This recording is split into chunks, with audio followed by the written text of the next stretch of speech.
Hey, greetings everyone. It is GleeCon, and I'm back, baby. Ready to bring you another episode of Lore of Warcraft. Thank you for tuning in. On our last episode, we finished off the Barrens, the biggest zone in World of Warcraft. Took us a hot minute, but we did. We finished blowing up the dwarves in Baal Madan, and we even took it to some night elves in Stone Talon for daring to bring a scouting party across the Barrens with some elite forces. We've also been doing a deep dive into the World of Warcraft Official Magazine, a very niche, hard to find set of lore. We're on the second issue of that short-lived magazine series.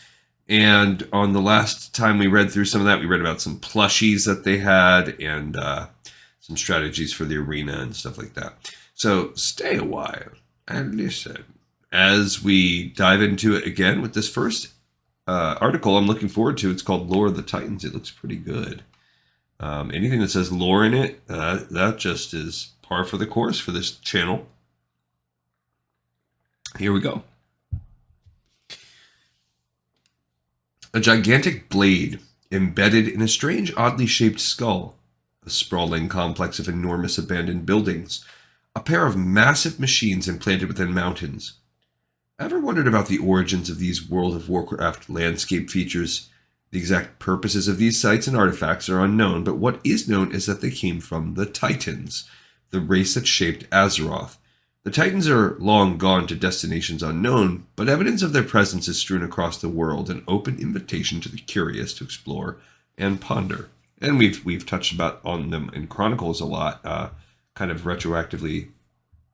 Or we've front-loaded the lore because we've learned a lot about it in years since. That's a cool picture of a Titan sort of creating Azeroth. And this is like the vault in, is it Ulduar?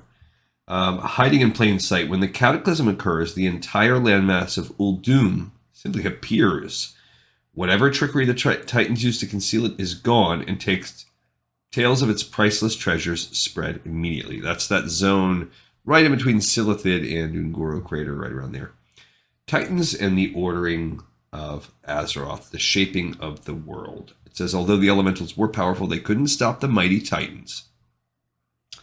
The Titans, colossal, metallic-skinned gods from the far reaches of the cosmos, ruled by an elite set known as the Pantheon, brought order to 100 million worlds scattered throughout the great dark beyond during the first ages of creation.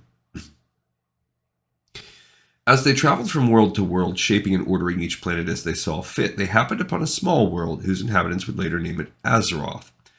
As the Titans made their way across the primordial landscape, they encountered a number of hostile elemental creatures. These elementals, who served a race of unfathomably evil beings known only as the Old Gods, fought to drive the Titans back and keep their world inviolate from the invaders' metallic touch. All of the elementals, Ragnaros the Fire Lord, Therazane the Stone Mother, Alakir the Wind Lord, and Neptulon the Tide Hunter, were powerful.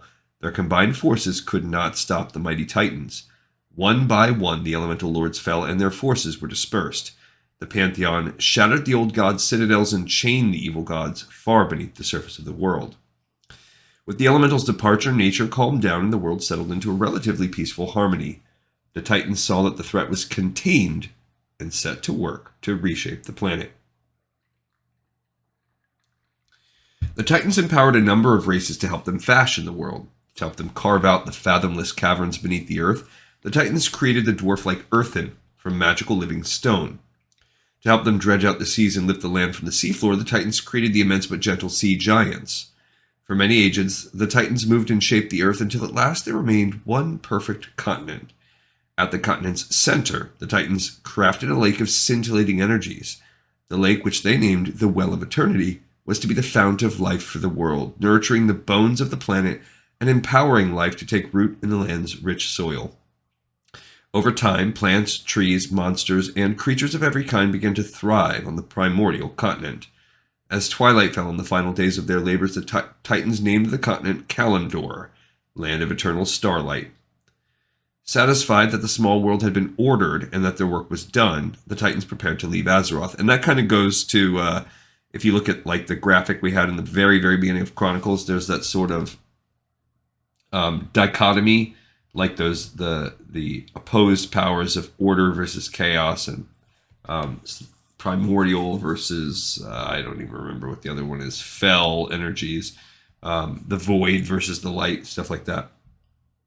It goes to show you right here that the Titans are obviously on the side of order. However, before they departed, they charged the greatest species of the world with the task of watching over Kalimdor. The leading members of the pantheon, Norgannon, Aman'Thul, Aenar, and Khaz'goroth, imbued a portion of their power within each of the Dragonflight's leaders. These 5 majestic dragons, which we covered in a story in the previous couple episodes back, became known as the Great Aspects, or the Dragon Aspects, and were charged with the world's defense in the Titans' absence. With the dragons prepared to safeguard their creation, the Titans left Azeroth behind forever. The Titans left behind evidence of their presence in the form of ruins scattered throughout the world. World of Warcraft players can visit these sites, and although they are ancient, they aren't necessarily uninhabited. It's highly recommended that you bring along some friends, just in case there's trouble. Alright, so first we'll talk about Uldaman, an ancient vault that holds the secrets of the origin of the dwarves, with unseen anomalies. Uldaman is an ancient Titan vault that has lain deep within the earth since ancient times. As dwarven excavations penetrated into this forgotten city, the discovery in Uldaman of artifacts that hint at the dwarves' past spurred them to take a major interest in the history and origins of their race, an interest that led to further expeditions. The dwarves were exploring new sections of Uldaman when they unintentionally released the Trogs, degenerate descendants of the Earthen in Uldaman. Several of the Earthen, the dwarves' stone-skinned ancestors, still dwell deep within the city's hidden recesses.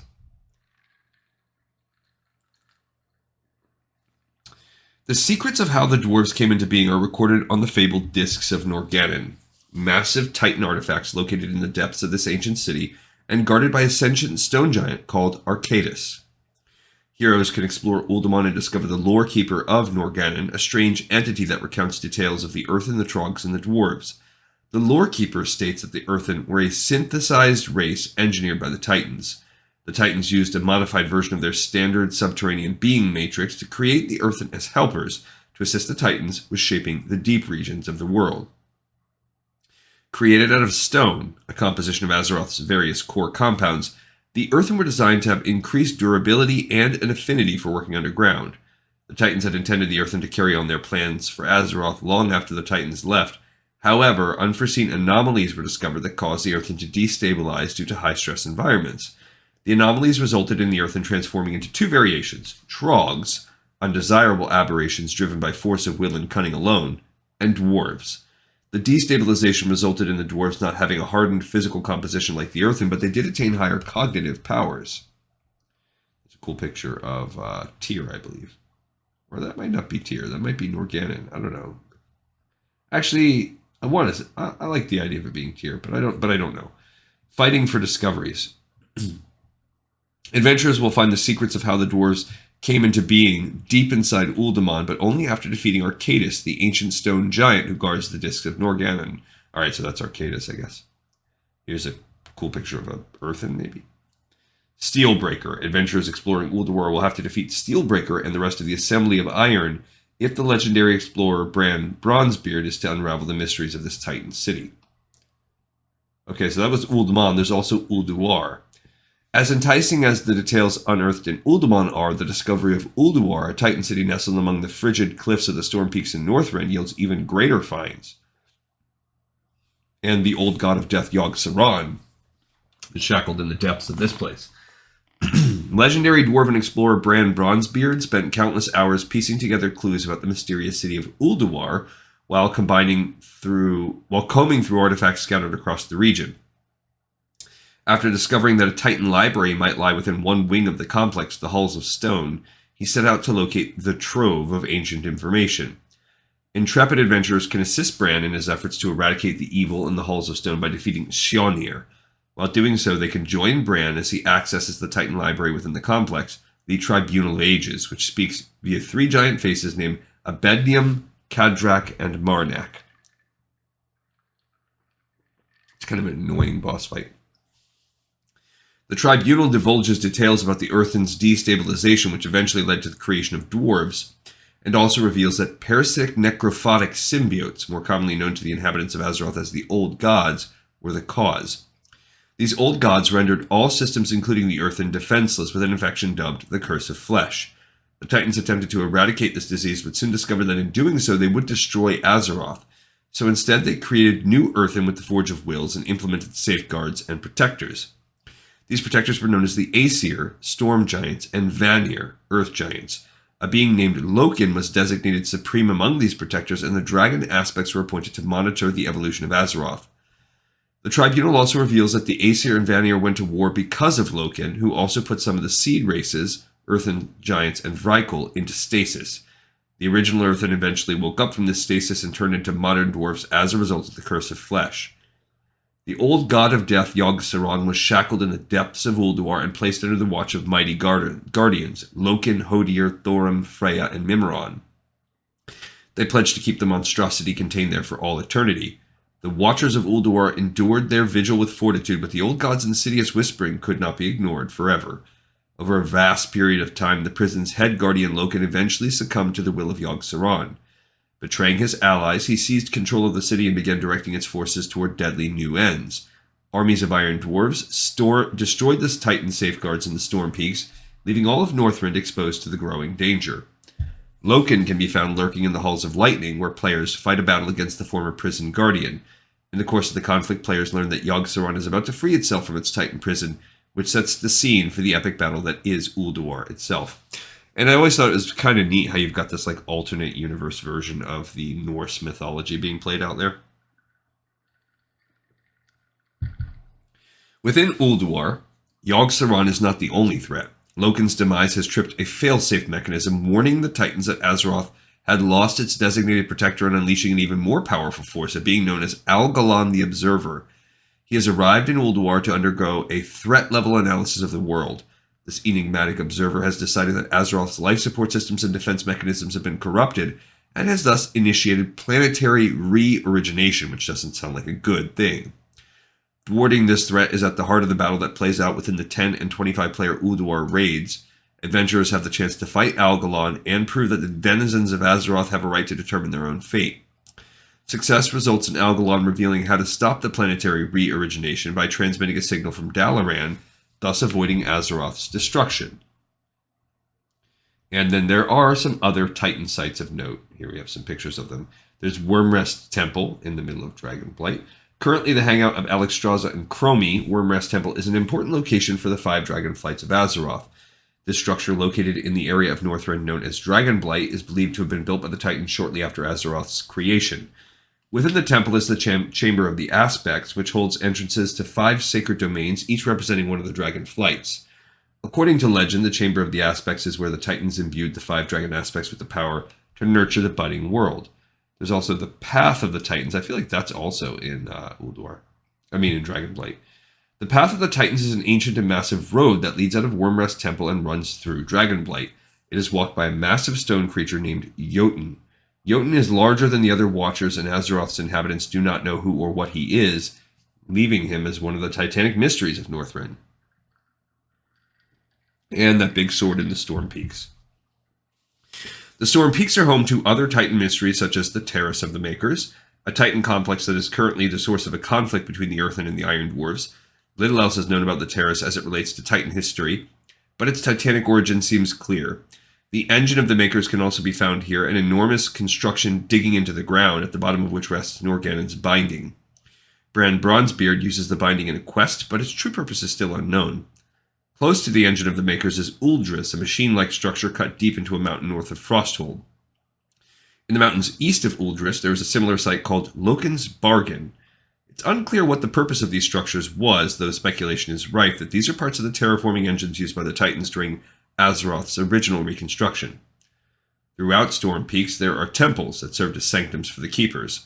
They are in varied states of repair. The Temple of Life is in a particularly ruinous state, indicating that its master Freya put up quite a fight. Thorim's spiritual home can be found at the Temple of Storms, whereas Hodir's is at the Temple of Winter. The Sanctum of Mimiron is the Temple of Invention, while Loken's is at the Temple of Wisdom.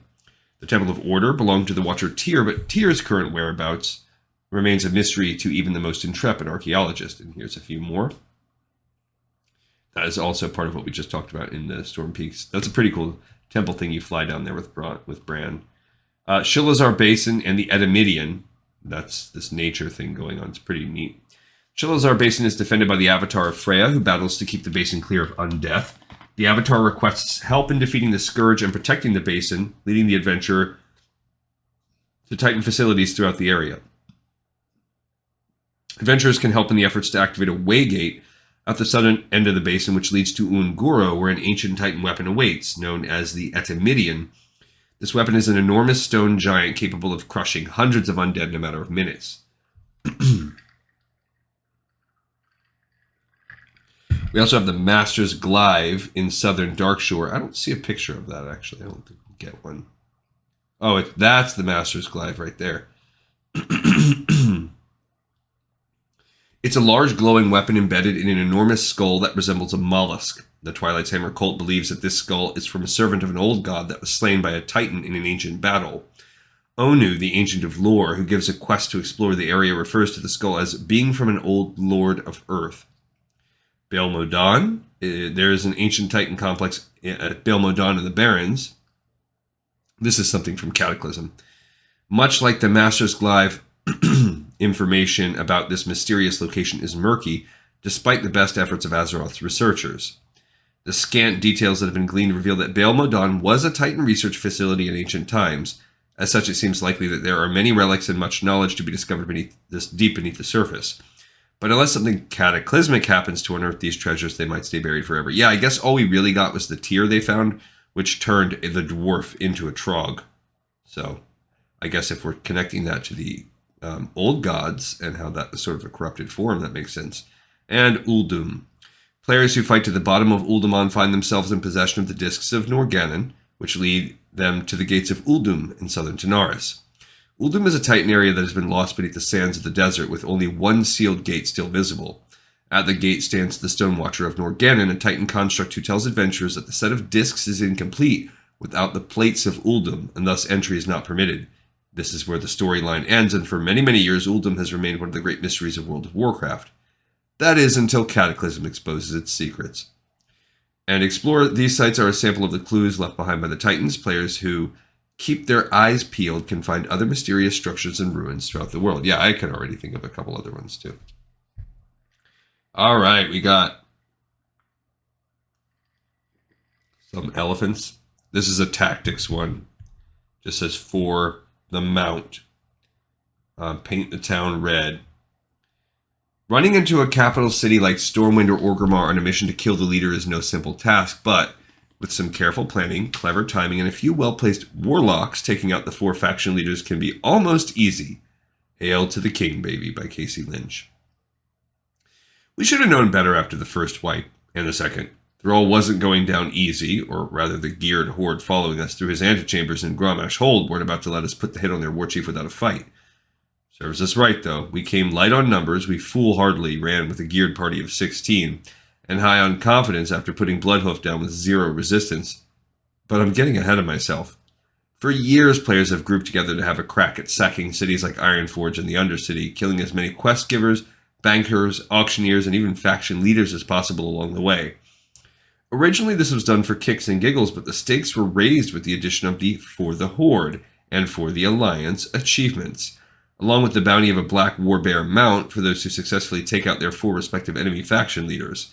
Personally, I've made my fair share of glory runs through all of the capital cities for one harebrained reason or another, but I hadn't tried to drop all 4 faction leaders back to back in one focused attempt for the achievement in the mount, all with the same group.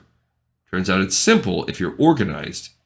At least that's what my experience was when I finally teamed up with a group of go-getters from Kilrog. Here's how you can do it too. And I've said this before, I don't know, LFM, looking for more. Torch-carrying, city-sacking mob. Never release if you die. Wait for a battle res or res after the boss dies. It's hard to be picky putting together a party, says Palestrina, level 80 Draenei Mage. This late in the expansion, a lot of people already have this achievement, and the ones who don't might not be the most appropriately geared, so you can't approach putting a group together the way you would build a group for Icecrown Citadel. You spam trade chat and pretty much take what you can get. The key is numbers. You really want a full group of 40 if you want to run fast with no hitches. 3 tanks at least, 5 healers minimum, a mage to port you out after the kill, Death Knights for DPS and Death Grip, and 2 or 3 locks that know their way around Horde territory and have all the necessary flight points for summoning. Once you have a group together, communication is key, though as Wily Dumas, the level 80 Night Elf Druid of the Guild Catalyst puts it, not too much communication. You want to keep people posted, letting them know to sit tight, or that summons are coming soon or whatever, but you don't want to tell people too much off the bat. Keep your destinations and order of attack quiet, so you avoid potential traitors from whispering friends that have enemy ults. You also avoid losing people who may or may not have one or another of the leaders already downed. From there, it's all about the warlocks. The party leader should also give people cues for what's coming up. Let people know the progress of the away team, and it helps to give 30 and 10-second raid warnings in addition to initiating multiple ready checks. Oh, and don't release if you die. Never ever release if you die, says Wily Dumas. Wait for a battle res or res after the boss goes down. I've seen people get so lost or take forever to run back, it's just a waste of time. Bring enough people to heal and res your way through so no one has to run. While Wily Dumas and crew were busy assembling 40 would-be Black Warbear owners, a group of 3 warlocks quietly made their way to the first destination, a hilly grove in Eversong Woods near Silvermoon City. The idea here is to sneak behind enemy lines unnoticed and find an out-of-the-way area suitable to accommodate the fast summoning of 36 players. For this run, the Guild Light and Shadow provided the warlock setup, led by Malin, a level 80 gnome. Regardless of the city you choose to start with, you should pick summon points that are removed from heavily trafficked routes or quest areas. You can't approach putting a group together the way you would build a group for Ice Gun Citadel. This is them reiterating that. Spam trade, take what you can get. This is a cool picture of them basically in the summoning process, it looks like, but that might be... Yeah, I don't know. It looks like actually Shaman, not Warlocks right there. They're going for Ironforge. So for the Alliance, killed and quell the loss, kill Lorthamar, Theron, and Silvermoon City. If you look, the good thing about this one is almost a beeline. A few general assignments need to be made while setting up.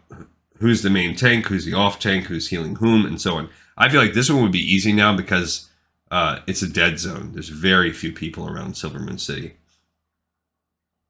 From there, determine a lead character for everyone to follow and mark him or her with a raid icon. In our case, Wily donned a blue triangle and led the way into the fairly deserted city of Silvermoon. For the more populated cities, you may want to lead with your tanks and healers, all marked. The Blood Elf fight is straightforward, says Brusala, a level 80 Night Elf Death Knight. You run in as a group and cut through the middle of the city and up to the Sun Fury Spire. From there, it's a simple tank and spank. Yeah. This is probably the easiest one. You can pull the boss into the inner sanctum and take out the Royal Guard separately if you're a smaller group, but with a raid our size, it was just an AoE Zerg, says Justice Lee, a level 80 human paladin from Catalyst. You run in and overwhelm the boss and his ads with sheer numbers and get out fast. Fast is the operative word, and all of the fights apart from Stormwind and Ironforge, see below, have your mage open a portal as soon as the boss drops to around 15k hit points so players can exit quickly. Death to the War Chief. This is killing War Chief Thrall and Orgrimmar. Now, I think this is a pinch easier now because he's set up right in the entrance. So they want you to go in the back entrance, basically because this is an easy run, and then you're like, this is definitely an easier kind of path. This is a less populated, much less populated part of the city. After wiping twice in Orgrimmar, I knew this wasn't going to be a simple run. The 3 keys to crushing the Orc capital: clever timing, proper positioning, and a full rate of 40. Sure, you can do it with fewer, but Orgrimmar is a very busy city, and there always seem to be a lot of enemy players just hanging around ready to fight. The best time to tackle Orgrimmar is either late at night or during a winter grasp battle. The former has its own set of challenges. Getting a good group together at 2 a.m. isn't the easiest thing to do. We chose a winter grasp time to attack, gambling that there could be up to 100 fewer players in the capital city. Turns out we were right. After sending Team Warlock to a summoning spot near Talrendis Point, an Alliance flight point in the generally uninhabited Ajara zone, it's just a quick run to the bridge over South Fury River. Go Butch Cassidy and the Sundance Kid off the side into the water below, and have a Death Knight go nuts with Path of Frost, allowing the entire party to gallop across the water right up to Orgrimmar's back entrance. Then run directly into Valley of Wisdom and get busy. This fight requires a bit more thought than the previous two. We rushed into Grommash Hold, pulling what seemed like 100 guards and adds along the way. Thrall himself is located in the farthest chamber in the back. We found it best to pull him into the fray from the throne room and tank him into the larger entry room. From there, the casters and ranged attackers can position themselves back in the actual throne room, far away from the cleaves and crowd control of Thrall's security, and any players who make it in past our massive AoE. This worked swimmingly. Even in packs of 5 or 6, we were able to burn down any opposition fairly quickly. Okay. Thunderbluff, yeah, it looks like getting in and up is the hard part, but killing him in the center is easy. Bleeding Bloodhoof. Kill Karen Bloodhoof in Thunder Bluff. I'd already downed old Bloodhoof, but I didn't mention the only notable obstacle, the elevator. Losing a few people to gravity when you've got 40 players is funny, not so much when your numbers are half that or fewer. Bottom line, be careful with the heights and don't fall out of the lift or off the bridge. Less than optimal gear can be tolerated. Falling off an elevator, not so much. Once you reach your lofty destination, AoE the guards into the ground without pulling the boss. Staying in the amphitheater just in front of Bloodhoof is a good spot, leaving you a clean boss fight after without the huge tangle of adds. Tank Spank Port. Downing the Dark Lady. Now hers, I always imagine, I guess that would be, I don't know if, I guess you would liken this more to Ironforge. Kill Sylvanas Windrunner in the Undercity. The good news is that this is a kind of a less populated capital. I would liken this one most to Ironforge. It's probably the second hardest. Probably just as vexing a target as Thrall is Sylvanas Windrunner, simply because she resides in the farthest southwestern corner of the Undercity, in the Royal Quarter, representing a significant run through enemy-infested territory, no matter which way you head in. Set up in the Nightmare Vale and Tristful Glades, a low-level zone mostly populated by bats and hounds, players leveling tend to stick closer to Brill and the more populated areas, hug the foothills around Silverpine Forest, and make for the sewer cave entrance, and you'll avoid most players in the zone, thus avoiding any early heads-up warnings that they might give in general chat. Once you're in the city, hang a right in the War Quarter Fork and make for the Apothecarium. From the moats, it's a direct run up into the Royal Quarter, but keep in mind that you're in the wide open during this leg of the march, right here we're talking about, past the Apothecarium. And are bound to attract the most attention here. Be prepared to wrangle with a ton of adds, guards, and battle masters in her inner quarters. Oh, and know that Sylvanas vanishes a lot. A top tip is to bring a druid and keep fairy fire on her at all times to keep her from disappearing. Fight her on the altar in the middle of the room, off-tanking the battle masters under a hail of AoE, charm and burn them to death, port, and find your nearest mailbox. You'll now be the proud owner of a black warbear mount. So that's how to get the Alliance version. Now we're going to do the Horde version. Putting out the light. Again, we'll start with the easy one. Kill the Prophet Velen in the Exodar. The only problem, I guess, is that he's kind of harder to get to. Because even though this looks semi-straightforward, it's got some verticality. Horde players should approach the killing of the enemy faction leaders in the same way that the Alliance players do. Using good timing, positioning, and large numbers. Where should they start? Exodar is ideal because most of the time there are few Alliance players there. Assemble at Aberdeen and run down Mist's Edge to hijack the ship. Once in Exodar, take the harborside ramp up into the city and head down to the Vault of Light. Pull the casters along the way into groups along the blue stairs and take them out before engaging Velen. Exodar is to the Alliance what Silvermoon is to the Horde, a place to go if you want to get away from it all. Okay, then, yeah, this one, she's at least easy to get to for the most part. Especially if you... Yeah, I mean, I guess kind of. Kill Tyrande Whisperwind in Darnassus, Immortal No More. Here's where things start to get a little trickier. Run back through Aberdeen, but this time jump the boat to Ruthurin Village. Go through the portal en masse, leading you straight into the heart of Darnassus. And storm into the Temple of the Moon. Expect a tad more resistance here than at Exodar, although if you time your raid to coincide with Wintergrasp, where you're raiding the city in off-peak hours, you may find easy pickings. Yeah, that's your one benefit, is there's not going to be a lot of players here. Not that much. Regardless, your target here is Tyrande on the second level of the Temple of the Moon. Tank her where you find her, and have your Death Knights pop their anti-magic zones when she casts her Starfall and Searing Arrows. Once she's down, buckle up and head to Stormwind. Now the real fun begins. So I guess, and for both of these, it's the Ironforge / Undercity that are the harder ones to take. Kill King Varian Rin in Stormwind City. Yeah, they're saying go in by boat. And then at least up through here, you're not going to have as many ads, and then make your way through, because I guess that's better than trying to go through the most populous part of the city. No matter who you talk to, the debate over the order in which you hit Ironforge and Stormwind can quickly become unfit for raid chat. Me, I prefer to tackle Stormwind first and then Ironforge. Equally debated is the best way to approach, by boat or through the front gate. Personally, I like rushing the gate. It's gutsier, faster, and more of a challenge. Still, if you choose the boat, repeat the steps above from Alberdine, only this time make sure you jump aboard the Stormwind boat. When you arrive at the human capital city, run straight to Stormwind Keep from the harbor without stopping. Make sure you have your leader clearly marked and assign him or her 1 or 2 healers, as they may be mounted along the way by Stormwind guards. If this happens, everyone should stop to burn down the offending NPCs and then mount up as soon as possible so they can continue on their way. Sticking together is vitally important in the usually bustling city of Stormwind. If your group gets strung out, it'll be easily picked off if there are any number of Alliance present. To crash the front gate, gather at Jasper Lode Mine and run up through the Elwyn Forest and keep making rights once you enter Stormwind, heading full bore for the keep. Either approach you choose, pull the king into the room on the right and tank him in the back of that room, off-tanking ads and opposing players at the now bottleneck door with a non-stop barrage of massive AoE. Once the boss drops, the leader should head for the Deep Run tram, where everyone can take a free ride for a hot date with Magni Bronzebeard. That's cool, yeah. Because then it lets you bust out of the Deep Run tram and make a quicker run. Kill King Magni Bronzebeard and Ironforge death to the king.